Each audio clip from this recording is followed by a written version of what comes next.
എന്തായി? ആ ഡയറിയിലെ തെളിവുകളുടെ കാര്യം നീ ഗിരിയോട് തുറന്നു പറഞ്ഞോ? ഞാൻ നുണകൾക്ക് മേലെ നുണകൾ പറഞ്ഞു കൂട്ടിക്കൊണ്ടിരിക്കുക സ്നേഹം. ഇതുപോലെ ഹെൽപ്ലെസ് ആയിട്ടുള്ള ഒരു സാഹചര്യം എന്റെ ജീവിതത്തിൽ ഇന്നേ വരെ ഉണ്ടായിട്ടില്ല. എന്നത്തേക്കാ കല്യാണത്തിന്റെ തീയതി കുറിച്ചിരിക്കുന്നേ? മറ്റന്നാളത്തേക്ക്. ഇത്ര പെട്ടെന്നോ? അത് വേണ്ടായിരുന്നു. അല്പം സമയം ഉണ്ടായിരുന്നെങ്കിൽ എത്ര നന്നായിരുന്നു. കാര്യങ്ങൾ ഏതെങ്കിലും ഒരു വഴിക്ക് ഒന്ന് കലങ്ങി തെളിയാൻ അത് ചിലപ്പോ സഹായമായേനെ. ഇനി ഒന്നും പറഞ്ഞിട്ട് കാര്യമില്ല. ആരുടെയൊക്കെ മനസ്സും ജീവിതവും തകരുന്നതിനാണ് ഞാൻ ഉത്തരവാദിയാകാൻ പോകുന്നതെന്ന് എനിക്ക് അറിയില്ല സ്നേഹം. എന്നാലും അവരീ കാണിച്ചത് എന്തൊരു അതിബുദ്ധിയായി പോയിന്നാ ഞാൻ ആലോചിക്കുന്നത്. അതെ, ഒരു രീതിയിലും തൊടാൻ പറ്റാത്ത വിധം സേഫ് ആയിട്ടുള്ള കളികളാണ് നിതീഷും അവന്റെ അമ്മയും കളിച്ചോണ്ടിരിക്കുന്നത്.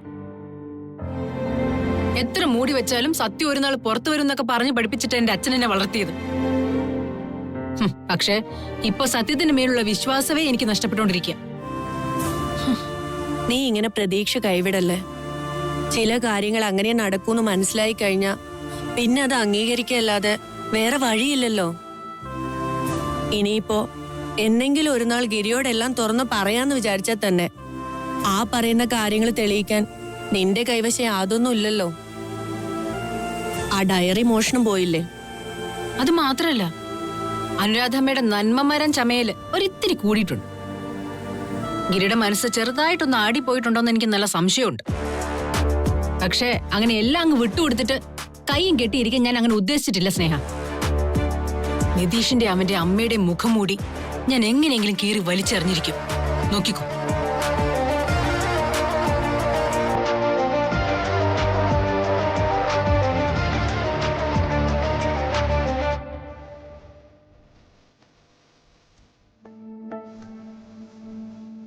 അമ്മ, ഊണ് കാലായി, വാ കഴിക്കാം. എനിക്കൊന്നും വേണ്ട മോളെ, നല്ല വിശപ്പില്ല. എന്തു പറ്റി അമ്മ? അമ്മയ്ക്ക് സുഖമല്ലേ? ചൂടൊന്നുമില്ല. എന്തു പറ്റി? വയറിന് എന്തെങ്കിലും അസുഖമാണോ? ഒന്നുമില്ല മോളെ, ഞാൻ ഇത്തിരി നേരം ഒന്ന് കിടക്കട്ടെ.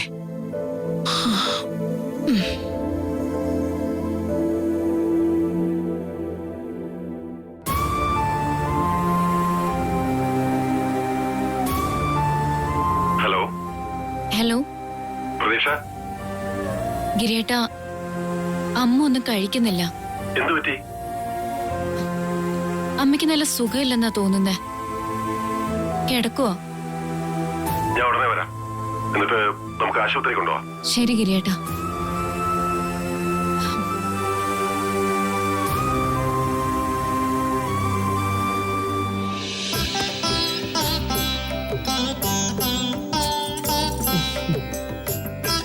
ഇതൊന്ന് ഇട്ട് നോക്കിയ മോളെ, ഞാനൊന്ന് കാണട്ടെ. ഇതൊക്കെ ഓൾഡ് ഫാഷനാ അമ്മേ. ഇത് കൊടുത്ത് വേറെ 2-3 വാങ്ങും. നിന്റെ കല്യാണത്തിന് ഇടാൻ വേണ്ടി അവള് സ്വരുക്കൂട്ടി വെച്ച പൊന്നാ അത്. നീ അത് ഇടാതിരുന്നാൽ അവൾക്ക് സങ്കടാവും.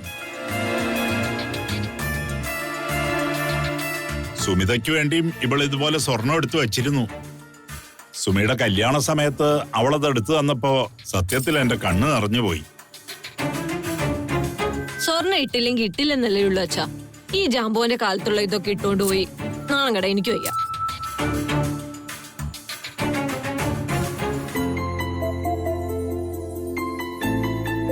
ശരി, എന്റെ ഏറ്റവും വലിയ ആഗ്രഹമല്ലേ നടക്കാൻ പോകുന്നേ. അതുകൊണ്ട് എന്റെ അമ്മയ്ക്ക് വേണ്ടി ഈ കുഞ്ഞാഗ്രഹം ഞാൻ അങ്ങ് ഉപേക്ഷിച്ചു. പോരെ? ഇന്ദിരക്കുട്ടി വിഷമിക്കണ്ട കേട്ടോ. ഇണ്ടോ?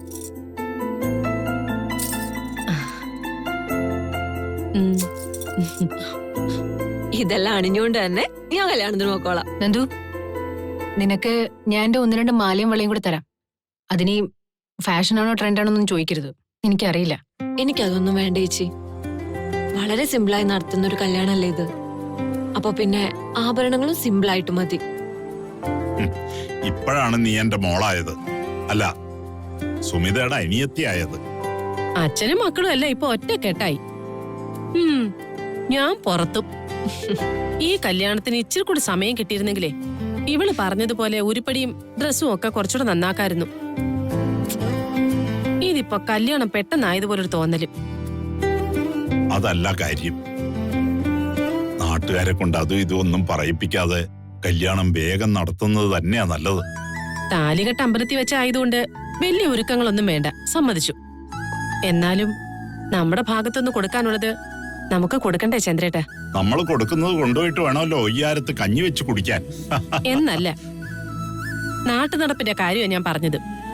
അതിനൊന്നും നമ്മൾ ഒരു കുറവും വരുത്തില്ല. എന്തിരേ, നാട്ടു നടപ്പ് അനുസരിച്ചുള്ള കാര്യങ്ങളെല്ലാം നമ്മൾ ചെയ്യുന്നുണ്ടല്ലോ. എന്തൊക്കെ പറഞ്ഞാലും സുമിയുടെ പോലെ നന്ദുവിന്റെ കല്യാണം ഏറ്റവും നല്ല കുടുംബത്തിൽ തന്നെ നടക്കാൻ പോവാ. അത് ഓർക്കുമ്പോ എന്തായാലും സുമിതയും നന്ദുവും ഒരു വീട്ടിലെ മരുമക്കളായി ചെന്നു ചേർന്നതില് എനിക്ക് വലിയ സമാധാനമുണ്ട്.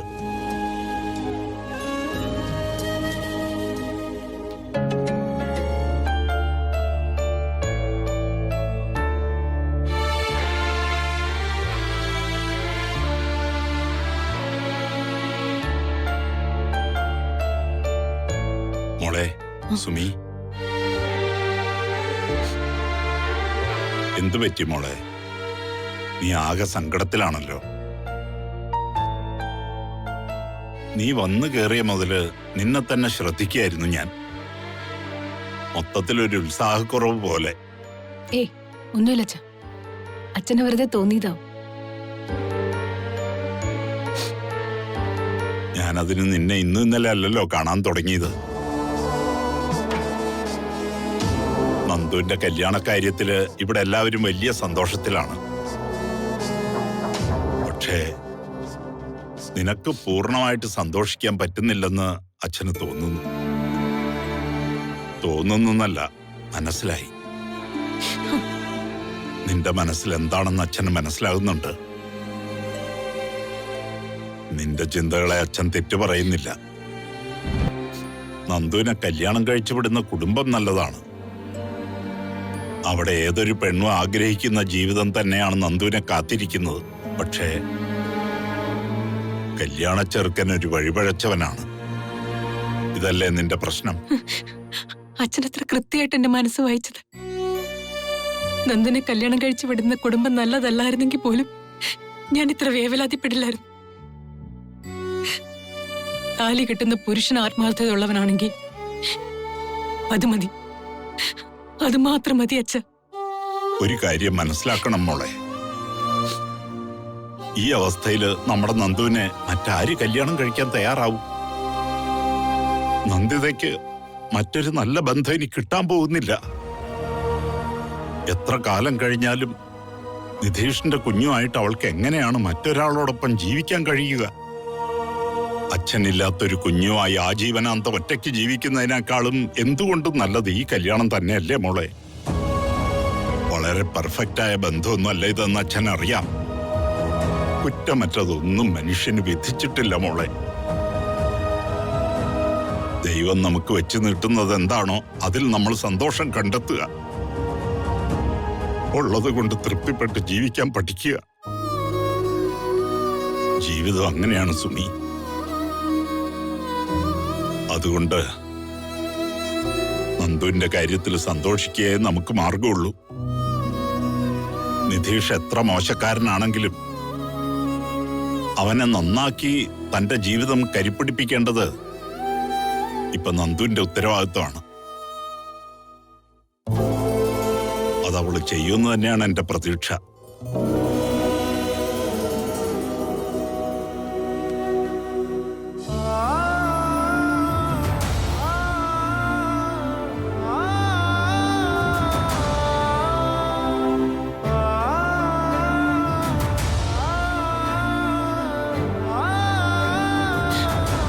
അച്ഛൻ പറഞ്ഞ പോലെയൊക്കെ നടക്കട്ടെ. കല്യാണത്തിന് ശേഷവും ആ കുഞ്ഞുമായിട്ട് ഒറ്റപ്പെട്ട് ജീവിക്കാൻ അവൾക്ക് ഇടവരാതിരിക്കട്ടെ ഈശ്വര.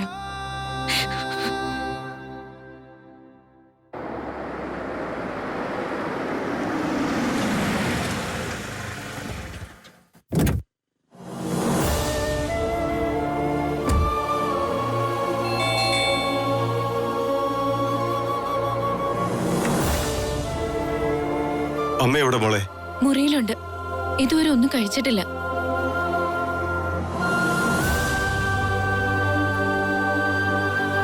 അമ്മേ,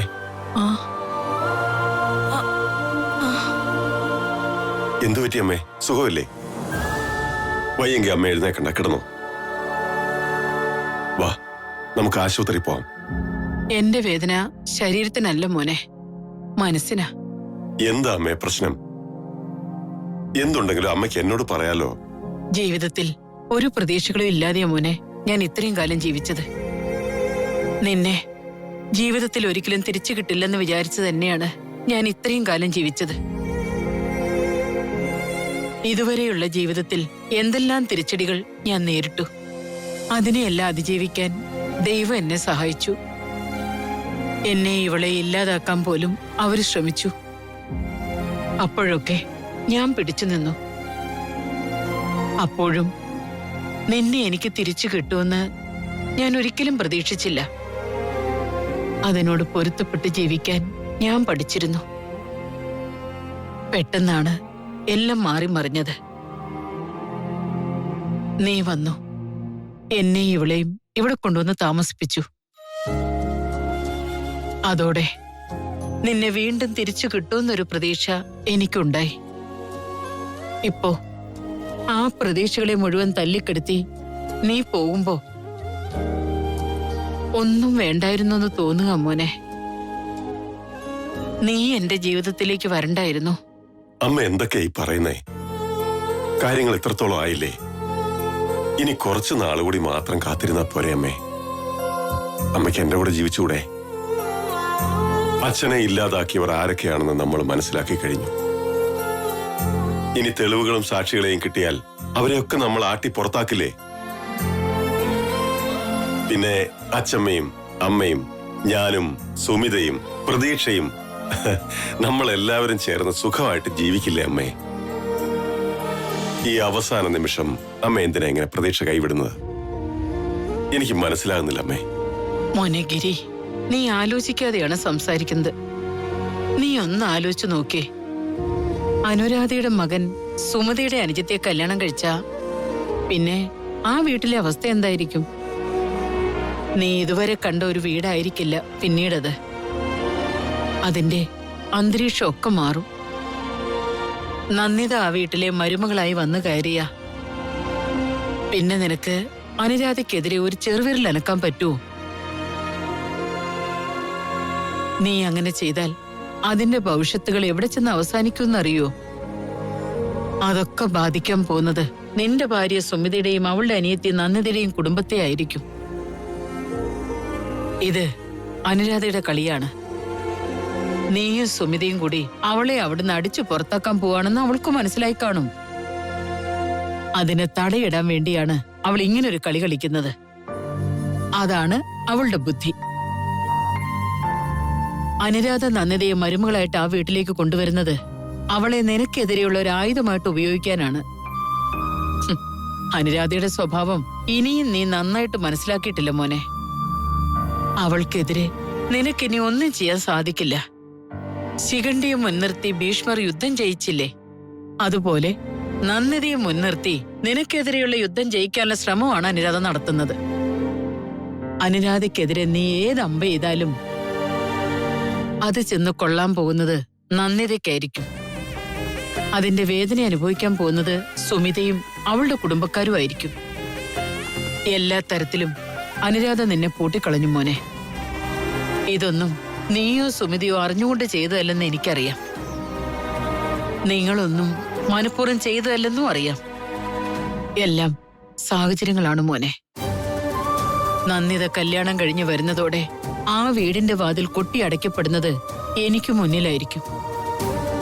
പിന്നീട് ഒരിക്കലും അതെനിക്ക് വേണ്ടി തുറക്കില്ല. എന്തൊക്കെ പറഞ്ഞാലും ആത്യന്തികമായ നഷ്ടം എനിക്ക് മാത്രമാണ്. അമ്മേ, രാമ രാമ രാമ രാമ രാമ രാമ പാഹിമ രാമ രാമ രാമ രാമ മുകുന്ദ രാമ പാഹിമ.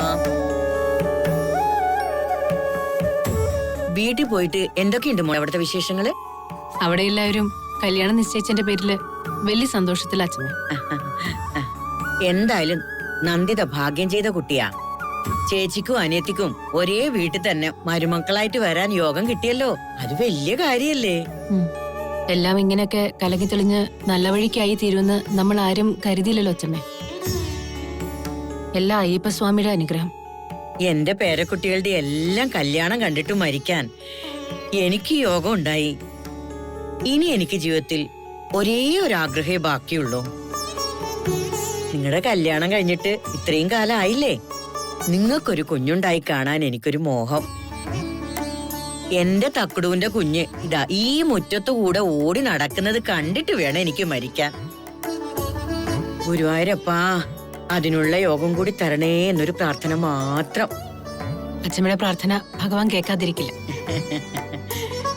രാമ രാമ രാമ രാമ രാമ രാമ പാതുമാ.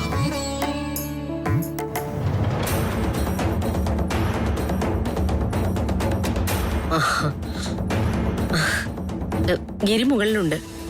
നീ പോകുമ്പോ ഈ കോഫി കൂടി അവന് കൊടുത്തേക്ക്. വേണ്ട. അതെന്താ മോൾ അങ്ങനെ പറഞ്ഞത്? പണ്ട് നടന്ന പല കാര്യങ്ങളും ഓർക്കുമ്പോ ഈ വീട്ടിൽ നിന്ന് ധൈര്യത്തോടെ ഒരു ഗ്ലാസ് പച്ചവെള്ളം പോലും എങ്ങനെയാ കുടിക്കുന്നത്. ഈ കോഫി എന്തായാലും ഗിരിക്ക് ഞാൻ കൊടുക്കുന്നില്ല. ഗിരിയുടെ അച്ഛൻ്റെ അടുത്ത് ചെയ്തത് നിങ്ങൾ ഗിരിയുടെ അടുത്തും ചെയ്യില്ലെന്ന് എന്താ ഉറപ്പ്? ഗിരിക്ക് കുടിക്കാനുള്ള കോഫി ഞാൻ തന്നെ ഉണ്ടാക്കിക്കോളാം. അതിനുവേണ്ടി വേറെ ആരും ബുദ്ധിമുട്ടണമെന്നില്ല. സുമിത ഒന്ന് അവിടെ നിന്നേ.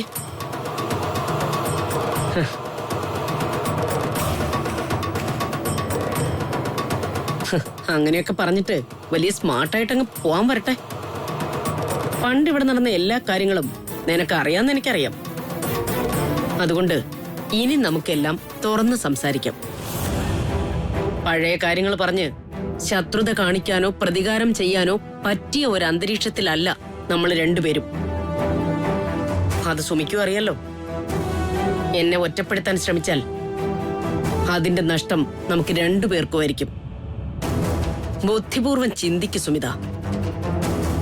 നിന്റെ മനസ്സിൽ എന്നോട് എന്തെങ്കിലും ശത്രുതയുണ്ടെങ്കിൽ അതെല്ലാം മൂടി വെച്ച് ഒരു സമവായത്തിന്റെ പാതയിൽ പോകുന്നതാണ് നമുക്ക് രണ്ടുപേർക്കും നല്ലത്. കാര്യങ്ങളൊന്നും ഞാൻ കൂടുതൽ വിശദീകരിച്ച് പറയേണ്ട കാര്യമില്ലല്ലോ.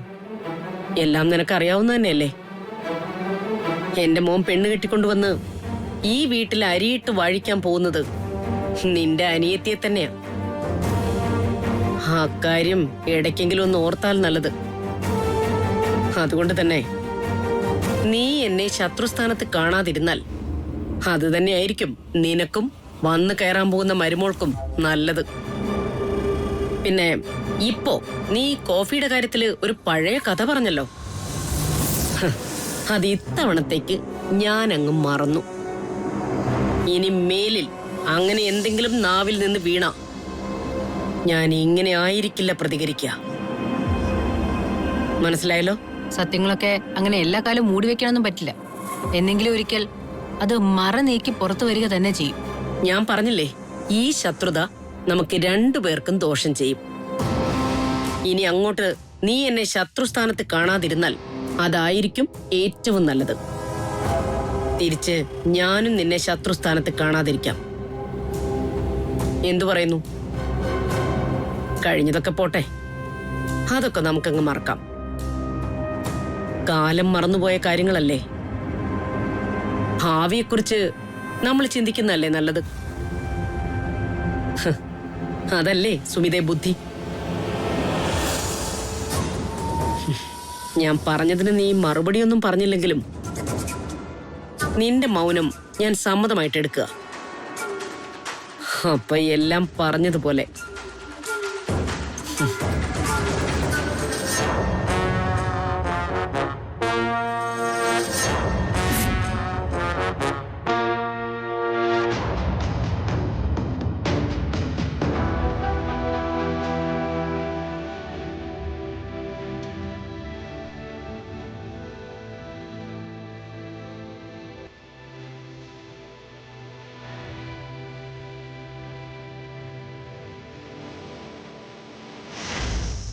അനുരാധയുടെ സ്വഭാവം ഇനിയും നീ നന്നായിട്ട് മനസ്സിലാക്കിയിട്ടില്ല മോനെ.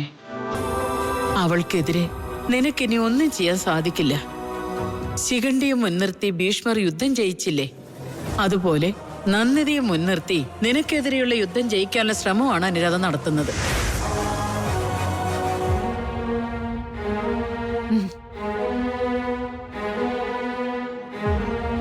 ഗിരിന്ന് ഓഫീസിൽ നിന്ന് വരാൻ വൈകിയല്ലേ? ഞാൻ ഇപ്പൊ കോഫി എടുക്കാം. വേണ്ട.